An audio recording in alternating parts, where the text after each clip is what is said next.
My daughter had an intellectual disability and was falsely accused of stealing by my husband's first love. He forced her to kneel and made her collect bottles to pay for it. Crying in a junkyard, she was tricked into eating trash laced with rat poison and died from burst intestines. I collapsed and called him, but he was on a trip with his first love. Chloe answered with a laugh. Sarah, you don't mind, do you? I smiled faintly. No. I don't. I waited 3 days at the police station until the police finally apprehended the murderers who killed my daughter. I arranged her funeral alone, so exhausted I didn't even have the strength to drink water.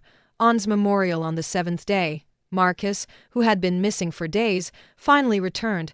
How could you ruin the house like this? I just took Chloe on a trip to clear my head. Did you have to make a scene at home? He frowned unhappily, looking at the funeral wreaths in the living room. Sarah, are you playing some kind of escape room game at home? I want to play too. Only then did I notice Chloe following behind him. Chloe's innocent and pure demeanor at that moment formed a stark contrast with my face filled with resentment, making me seem like a bitter woman jealous because she didn't receive her husband's love. Looking at her feigned innocent face, I wished I could stab her to death to pay for my daughter's life. Marcus, however, fell for it. He gently pinched Chloe's face and said dotingly, "Why are you still acting like a child?" When he turned to look at me, his face was full of impatience. Sarah, I'm giving you 1 day to clean up this house, or don't make me kick you out. He scanned the room but didn't see our daughter, then directed his anger at me. Where is Lily? Is she still refusing to admit she stole Chloe's necklace? If you don't correct small wrongs, they lead to bigger ones. I'm doing this for her own good. In his words, my precious child seemed not to be his daughter, but a heinous criminal. The disappointment accumulated over many days erupted instantly. I pointed at Marcus's face, screaming hoarsely, "Don't mention my daughter. You don't deserve to." Marcus rarely froze, then his mocking words followed. I don't deserve it. I gave birth to her and raised her, and I don't deserve it. Tell her to get out here and apologize to Chloe. Chloe, watching from the side, feigned generosity. It's fine, Marcus. Lily is just a child. She doesn't know any better yet, right? Don't children just do what adults tell them? She turned her gaze to me, her voice choked, but her eyes held a challenge. Sarah, did I upset you? So you deliberately made Lily steal my necklace? But truly doesn't know what she did wrong. The more she spoke, the more wronged she sounded, and Marcus felt a pang in his heart so intense it almost shattered him. Chloe, you're just too kind. If that mother and daughter were half as good as you, I wouldn't be so disappointed. He gently pulled Chloe into his embrace, then turned to me and snapped, "Did you hear that? Aren't you going to apologize to Chloe on Lily's behalf?" Watching that vile pair conspiring together in front of me, I felt a strange amusement well up inside me. I laughed louder and louder, unable to stop even when tears streamed down my face. Marcus, why didn't I realize before that you're such a dead stupid man? I raised my hand to wipe away my tears, gradually calming down, and met his gaze. Let's divorce. Even looking at you for another second makes me sick. Marcus froze completely, an expression of disbelief on his face, which then turned cold and terrifying. Sarah, you dare to divorce me? Wasn't I also doing it for our daughter's good? You're protecting her now, but can you protect her for life when she grows up to be a menace to society? Listening to Marcus's undisguised disdain, I felt utterly disheartened. My daughter, whom I regarded as my most precious treasure, how could she be so worthless in her own father's heart? My daughter, even as she died, was calling for her dad. She clutched my hand, unable to form full sentences. Mommy, Lily didn't steal Aunt's necklace, Daddy. Why doesn't he believe Lily? Tears streamed down my face as I tightly held my daughter's tiny body in my arms. She was still so small, so thin. I was afraid I would hurt her if I held her too tightly. But I was also afraid that if I didn't hold her tight enough, then my daughter would leave me forever. Mommy didn't protect you well enough. I'm sorry. I'm so sorry. I felt Lily's breath slowly fade in my arms, her body becoming cold and stiff. Perhaps my expression was too sorrowful, making Marcus realize how excessive his words had been. He composed himself slightly, lowering his voice as he said, "A child who corrects their mistakes is still a good child. Though she was born with limitations, she is still my only daughter." I fiercely shook off his hand from my shoulder, looking at him like an enemy. "Don't touch me. You're dirty." Marcus was instantly displeased, but before he could speak, Chloe's voice chimed in, standing up for him. "Sarah, isn't that a bit much? Marcus meant well, and you're being so ungrateful." You were the one who threatened Marcus with pregnancy to make him marry you back then. This is karma. I wonder if Lily not being like other children isn't your retribution?" As soon as she finished speaking, I lunged forward, raising my right hand and slapping her hard across the face. Chloe was stunned, clutching her right cheek, her normally soft voice becoming sharp. "You dare to hit me?" Her face immediately swelled and turned red, tears of grievance welling in her eyes, and Marcus instantly shielded her. "Are you crazy? Was anything Chloe said wrong? If you hadn't used the child as leverage to force my mother to make me marry you, do you think I would have married a woman as scheming as you? Chloe is my savior. If she hadn't carried me, gravely wounded, to the hospital back then, I would be dead already. How dare you hit her?" Marcus's ruthless words were like knives piercing my heart. I was too heartbroken to speak. How ridiculous. Did really not know all this time? 8 years ago, when he was attacked by enemies and lay dying in the street, I was the one who risked my life to carry him to the hospital. At that time, Chloe had long vanished in fear. Afraid I would reveal the truth from back then, Chloe quickly stepped in front of me and said affectionately, "Marcus, I'll do anything for you." Her kindness and gentleness only made Marcus believe I was a thorn in their side. He stepped past Chloe and slapped me hard across the face, snarling, "I will never allow anyone to hurt Chloe, otherwise I will make them pay back tenfold." Marcus didn't give me any chance to speak, slapping my face 10 times in a row, disregarding the blood streaming from my lips. He pulled Chloe and turned to leave. He didn't see our daughter's ashes urn and memorial photo at the end of the living room, watching his heartless back as he left, and Chloe's smug, challenging expression. I felt that the 10 years I had given him were nothing but a joke. He and I had originally had an accident after a drunken night, when I found out I was pregnant. I hadn't intended to cling to him, though I had secretly loved him for 3 years. I knew he was only interested in me on a fleeting whim. So when I told him I was pregnant, I hadn't intended to use the child to threaten him into marrying me. It was just that our conversation was overheard by his mother. She was very traditional and forced Marcus to marry me. At that time, Marcus was not yet CEO Marcus. I stayed by his side as he built his empire from scratch. His attitude towards me also grew gentler. He even touched my belly and mused, "When our child is born, they'll be as beautiful as you, whether it's a boy or a girl, they'll be my precious darling." But when did everything start to change? Was it when Chloe returned? His first love from his youth made Marcus feel like his spirited and ambitious self again. He once admitted truthfully after a few drinks, "When I was with Chloe back then, I was too poor and couldn't give her a good life. I owe her." So now he did everything to compensate her, and he became even more unrestrained after almost being beaten to death by his enemies initially because our daughter was small and had a unique condition. I tolerated everything again and again. But I never expected that it was this very tolerance that cost Lily her life. Marcus returned 3 days later. Looking at my swollen cheeks, his face showed reluctance and regret. "Sarah, I'm sorry. I was just too angry back then." He gently caressed my face, but I instinctively recoiled. A flicker of almost imperceptible impatience crossed Marcus's eyes, but he suppressed it. "We are husband and wife. After all, there are no grudges that last overnight. As long as you make our daughter apologize to Chloe, this matter will be over." I made her collect bottles back then just to teach her a lesson. "That girl, she's too stubborn." Marcus was right. Although my daughter wasn't as intellectually developed as other children, she was purer in heart.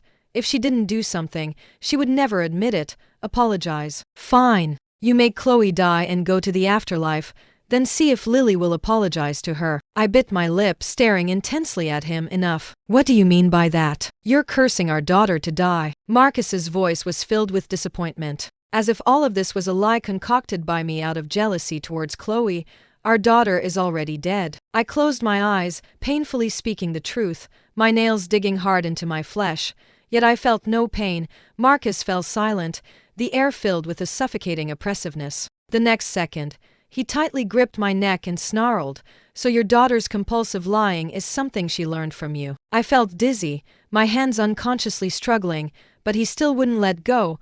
"I'm telling you, even if Lily was born with an intellectual disability, she's still my only daughter. If you dare to curse her again, I will kill you. And quickly throw away all these morbid things, or else get out." Feeling the air in my lungs diminish little by little, I couldn't help but feel a strange amusement. "Marcus, why didn't I realize before how much you cared about our daughter? Yet you were the one who personally pushed my daughter to her death. Perhaps the hatred in my eyes was too obvious, for Marcus loosened his hand from my neck.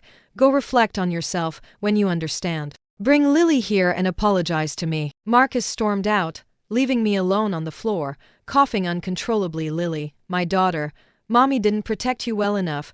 If I hadn't agreed to let Marcus take you out that day, would Chloe not have had the chance to frame you? Would your own father not have personally pushed you to your death? Mommy, when will Daddy take me to the amusement park? Mommy, does Daddy dislike me because I'm too silly? Mommy, don't cry. Lily will protect you, my little angel. She left me completely, just like that. Before I could recover from my sorrow, the door was pushed open again, but this time it was Chloe. But this time, she shed the disguise she usually wore in front of Marcus, appearing like a devil from hell. Oh, so sad, huh? You're not going to live anymore just because your daughter died, are you? She was just an idiot. Dead is dead. Are you putting on this act to make Marcus feel sorry for you? She knew Lily was dead? Don't look at me like that. Yes, I didn't tell Marcus about your daughter's death. We were in Scandinavia at the time. I didn't want to bring bad luck. I'll kill you. I forced myself to scramble up from the floor, but she kicked me down again, pinned beneath her foot. I heard her devilish voice from above, setting up a memorial for an idiot. Does she deserve it? It's good she died. If it weren't for her, would Marcus have married you? Then I would be Mrs. Marcus. So that was her real reason for framing my daughter. This vile woman. I must kill her. I used all my strength to break free and wrestled with Chloe. She attacked me wildly, hitting and biting, but I felt no pain. Grabbing her hair and dragging her to my daughter's memorial photo, I forced her to kneel and kowtow to my daughter. Bitch, let go of me. If finds out what you did to me, he won't let you off. Chloe screamed and struggled, flailing her arms wildly, accidentally knocking over my daughter's ashes urn. With a sharp crack, the ashes urn shattered instantly, and dust billowed up. I rushed to the ashes urn, my heart aching to the point of fainting. Just then, Marcus returned. He saw Chloe on the floor, her hair disheveled, and roared, "Stop!" Seeing her rescuer, Chloe immediately put on her fragile act again.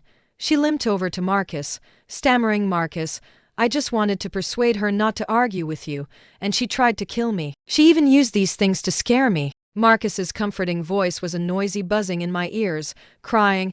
I scooped up handfuls of my daughter's ashes, not knowing where to put my daughter. "Sarah, apologize to me." "Apologize?" I abruptly lifted my head, glaring fiercely at Marcus. "Open your damned eyes and see who's in this photo." Following the direction I pointed, Marcus finally noticed our daughter in the memorial photo. He froze for a moment, then his expression turned terrifyingly cold. "Sarah, you really commit to your acting. You even used flour to pretend it's ashes? Aren't you afraid setting all this up will shorten her lifespan?" He strode forward, harshly knocking the ashes out of my hands with a slap, then grabbed my hair and gritted his teeth.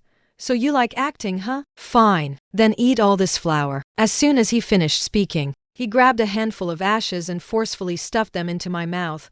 "Are you calm now? If not, keep eating." I choked, unable to speak, but the despair in my heart almost swallowed me whole. "Marcus, may you die a terrible death. You're the one who killed my daughter." I cursed hoarsely, wishing I could drag him to hell, but sneered, "Fine, I'll find someone to bring Lily to you right now.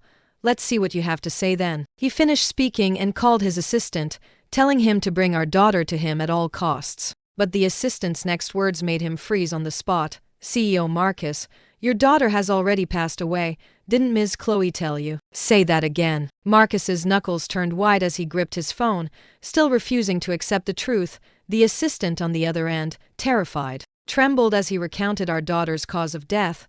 After hanging up, Marcus frantically grabbed my shoulders, his face showing a panic I had never seen before. "He's lying to me, right? Sarah, our daughter isn't dead, is she?" Watching his self-deceiving act, a sliver of pleasure surfaced in my heart. Why would he lie to you? Instead of raging at me, "Why don't you go ask your dear Chloe why she didn't tell you about this?" Marcus spun around abruptly, his expression ice cold. No, it's not like that. I thought she had bribed your assistant just to trick you into coming back." Chloe was still being defensive, absolutely refusing to admit she already knew Lily was truly dead. "Marcus, don't be so fierce. I'm scared." Chloe's voice choked, so weak she seemed about to faint at any moment. Marcus's expression became hesitant, and he looked at me, at a loss, but I no longer had the patience to watch their sickening charade. I spoke coldly, my voice devoid of emotion. If you have something to discuss, take it outside, don't disturb my daughter's peace. I continued to meticulously gather my daughter's ashes, not looking up at them again until they left the house. That night, Marcus returned. He stood by my bed, holding a glass of warm milk, his demeanor fawning. "Sarah, I'm sorry. I truly didn't know about our daughter before. Will you forgive me this one time, please? I'm sure our daughter's spirit in heaven wouldn't want to see her mom and dad separated. We're still young. We can have another child." As he spoke, he leaned into my neck, his hot breath giving me goosebumps. "Get away, disgusting." I spoke my true feelings without reservation. This time, Marcus didn't get angry. Instead, he became even more humble. "I know you're speaking out of anger. Those murderers have been arrested by the police. Don't worry, I won't let them have an easy time in prison. What about you two?" I whispered, as if muttering to myself what. Marcus seemed not to have heard what I said, or perhaps he didn't want to hear it. I said, "What about you and Chloe? You are the ones who killed my daughter. Why don't you die?" I knew my expression must be distorted, otherwise Marcus, who was usually so composed, wouldn't have instinctively recoiled. "But it's true that our daughter stole Chloe's things. What's wrong with me punishing her when she did something wrong?" His voice grew softer and softer, completely lacking the self-assurance he had when he questioned me earlier. I closed my eyes in despair, the grief and pain in my heart suffocating me. "Let's divorce, Marcus. Every word I say to you now makes me want to kill you." Marcus abruptly knelt, gripping my hand to prevent me from struggling. "Sarah, I was wrong. I shouldn't have said those things to upset you. Please don't leave me, okay? Give me another chance, I beg you." My feelings for Chloe were truly just guilt and gratitude.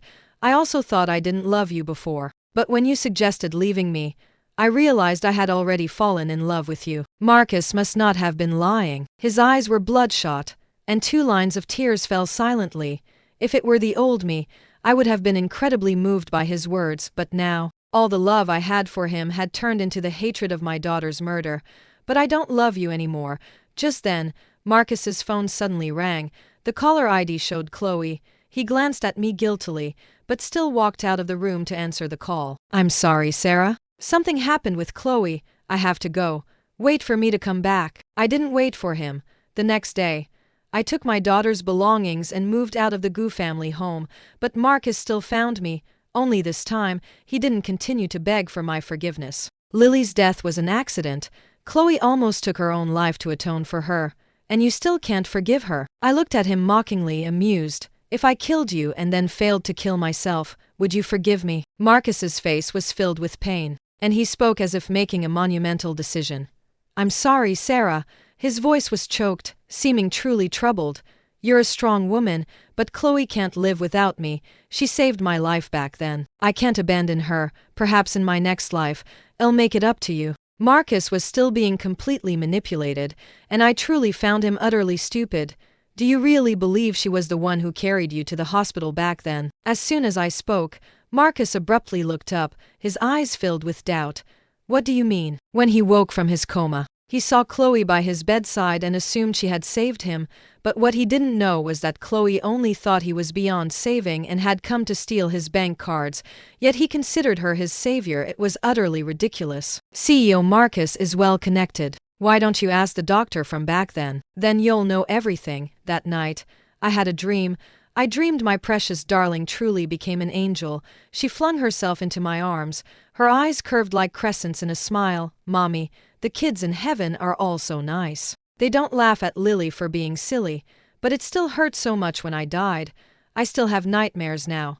I hugged my daughter tightly, sobbing uncontrollably. "Lily, Mommy is so sorry. Don't worry, Mommy will get revenge for you." When I woke up, my pillow was soaked. The next time I saw Marcus, he was disheveled and miserable, standing at my doorstep. "I know everything, Sarah. I'm so sorry." He fell to his knees, clutching my legs, his shoulder blades creating an arch in his shirt as he trembled uncontrollably. "You saved my life back then. Why didn't you tell me? Why didn't you tell me?" I looked down at him, my eyes devoid of emotion. "Would you have believed me if I did?" Marcus was speechless. He looked at me blankly, at a loss. It wasn't the first time something like this had happened. One year, he fell gravely ill, on the verge of death. I didn't know what else I could do for him, so I went to the most secluded monastery. Over 1,000 steps. I prostrated myself at every step, praying for a lucky charm for him, but when he woke up, that lucky charm had become one Chloe had supposedly gotten for him. He seemed to completely overlook the injuries on my legs. You see, no matter what happened, as long as Chloe cried, it was always my fault. I truly know I was wrong. I won't do it again. Can you forgive me? Marcus's eyes were filled with bitter pleading, completely unlike the high and mighty CEO Marcus from yesterday. Forgive you? I sneered. But you killed my daughter. Do you know that when our daughter died, her intestines burst, and she suffered terribly until her last breath? If you hadn't believed Chloe's one-sided story back then and had chosen to investigate the truth, my Lily wouldn't have died. Do you still believe that necklace was stolen by our daughter now? Every word I spoke rang with conviction, utterly defeating Marcus. Marcus, you're the one who killed my daughter. You are the real murderer. Marcus completely broke down. He slapped his own face repeatedly, refusing to stop even when his lips bled. I'm sorry for our daughter. I'm sorry for you. I don't deserve to be a father. And I certainly don't deserve to be a husband. He painfully bashed his head against the wall, as if it would lessen his regret. But how could I let him have his way? I slowly crouched down, leaning close to his ear, and whispered, "Our daughter came to me in a dream 2 days ago. Do you want to know what she said?" He shook his head helplessly, his face pale, his lips trembling. She said it really hurt when she died, and now she still has nightmares. Marcus, you too killed our daughter. Aren't you afraid she'll come for your souls and Chloe's in the middle of the night? Marcus fled in terror that day, as if vengeful spirits were truly chasing him. You see, he's utterly selfish. He's even afraid of his own daughter. He loves no one but himself. As for Chloe, she's merely an accessory that boosts his ego. The next time I saw Chloe, her face was pale and fatigued, makeup unable to cover it. Sarah, what did you tell Marcus? Why won't he see me? I didn't answer her, instead staring intently at her collar, my gaze cold. Chloe seemed to notice something and quickly tried to cover her collar, but I was faster. I ripped the necklace from her neck and sneered. This necklace was lost, wasn't it? How did you find it again? A look of guilt flashed across her face, but then she straightened her back. Like a proud old hen, is it not allowed if I found it again? Chloe looked me up and down, continuing smugly. What? Are you jealous that Marcus gave me this necklace? You're faded and aging. Before she could finish, I grabbed her hair and slammed her head against the nearby wall.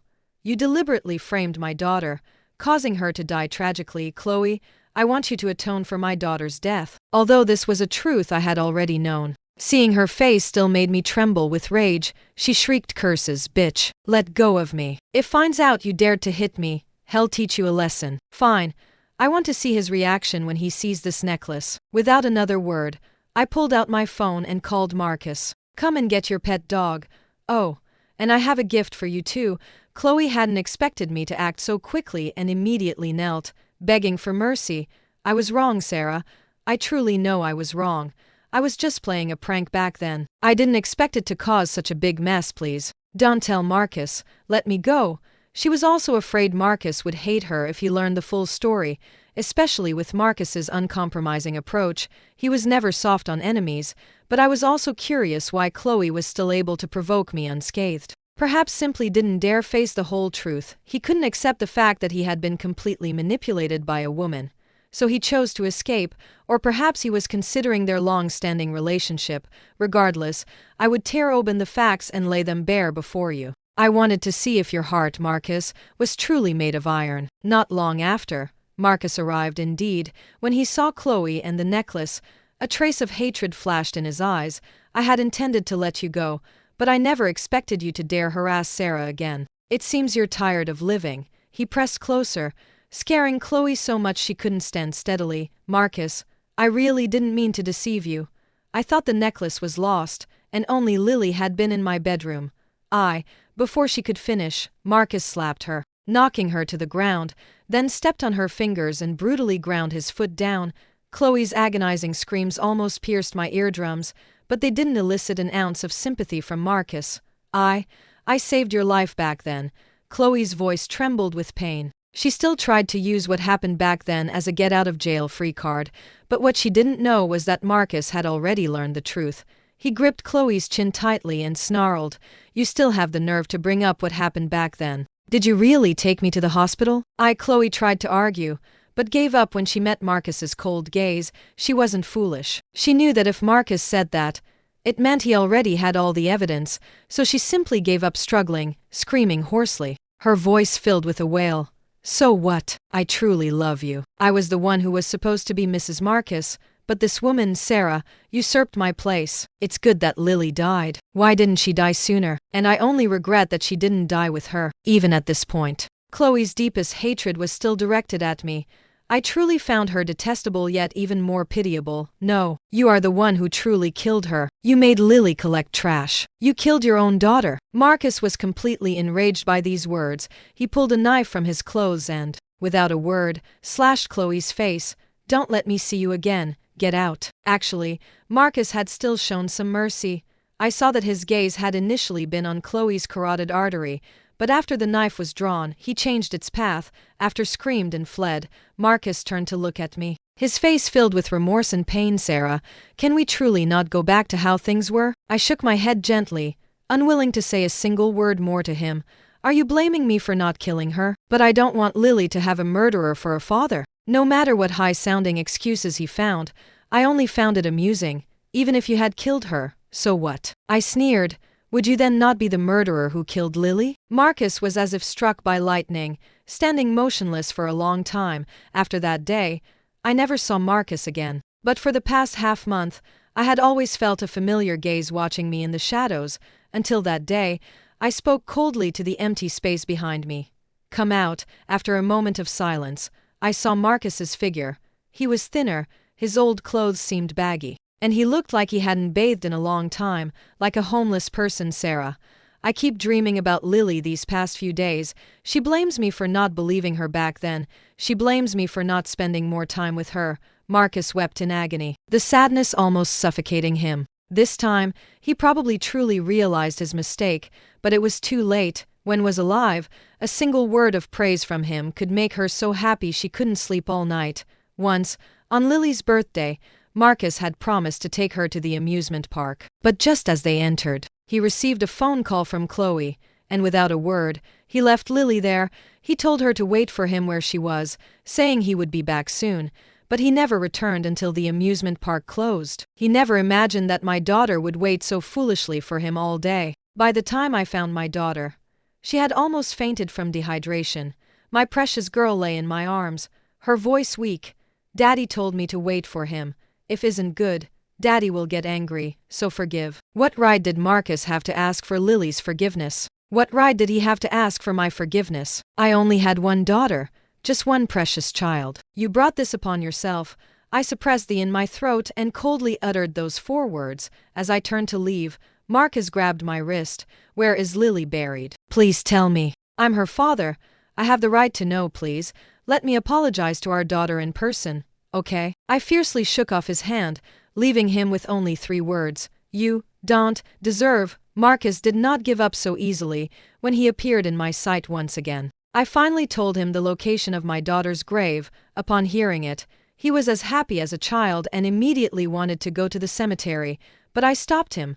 "Take a shower first, don't offend our daughter." He awkwardly tugged at his clothes but obediently went to clean himself up. While waiting for him, I took out my phone and sent a text message to a number I had memorized long ago.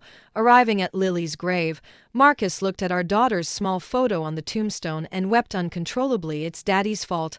Daddy is so sorry for you. Daddy will spend my next life making it up to you." Marcus was lost in his grief, completely unaware of a figure darting out from behind him. It was Chloe. She held a knife and plunged it into Marcus's back. "You ruined my life, so go to hell." Chloe's face was distorted, her once beautiful features now marred by a twisted scar. Her hair was disheveled, and she was hysterical, completely insane.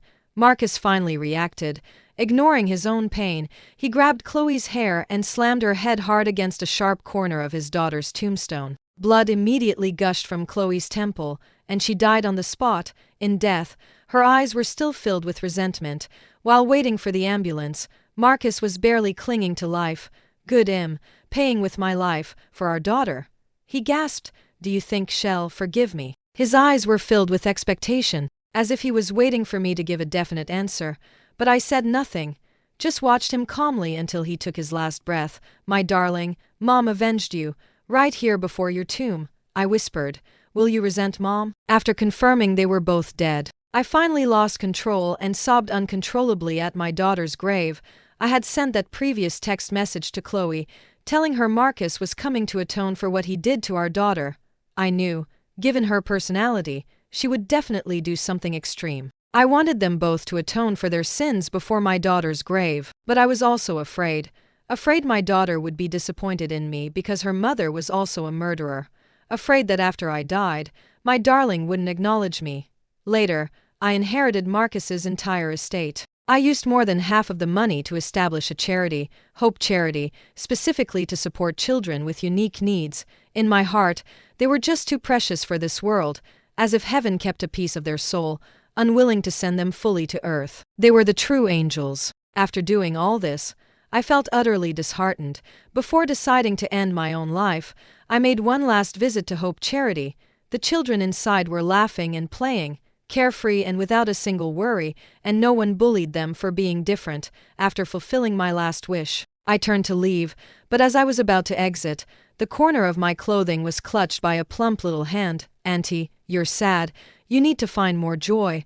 The little girl must have been 8 or 9, but her cognitive development seemed to have permanently stopped at 5. I knelt down to be at eye level with her. "What a good girl, darling. What's your name?" The little girl smiled brightly, her crescent-shaped eyes curving even more. She said, "My name is Lily, meaning joy."